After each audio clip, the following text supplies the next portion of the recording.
Hi అండి. మనం ఎప్పుడు క్యారెట్ హల్వా చేసుకుంటాం కదా! ఈసారి అయితే క్యారెట్ పాయసం చేసుకుందాము. చాలా బావుంటది. ఫస్ట్ పిడికెడు బియ్యం నానపెట్టుకొని కాసేపు పక్కన పెట్టుకుందాము.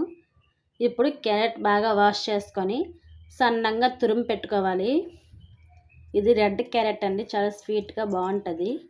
ఇప్పుడు కడాయిలో నెయ్యి వేసుకొని డ్రై ఫ్రూట్స్ అన్నీ ఫ్రై చేసుకోవాలి. సిమ్‌లో పెట్టి ఫ్రై అయ్యాక మనం తురిమి పెట్టుకున్న క్యారెట్ వేసుకొని సిమ్‌లో పెట్టి ఉడికించుకోవాలి లాస్ట్ వరకున్న. అస్సలు అడుగు మాడకుండా చూసుకోవాలి. అడుగు మాడితే అస్సలు పాయసం అస్సలు బాగోదు. వాటర్ మొత్తం ఇంకిపోయాక క్యారెట్ అనేది బాగా ఉడకాలి. అందులోనే మన స్వీట్‌నెస్ తగ్గట్టు షుగర్ వేసుకుందామండి. షుగర్ వేసుకొని బాగా కలుపుకొని తిక్కగా ఉన్న పాలు వేసుకొని మనం ఫస్ట్ నానబెట్టుకున్న బియ్యం ఉన్నాయి కదా! ఆ పేస్ట్ చేసుకొని వేసుకోవాలి. తిక్కగా ఉంటుంది. అందులోనే ఇలాచీ పౌడర్ వేసుకొని బాగా ఉడికించుకోవాలి.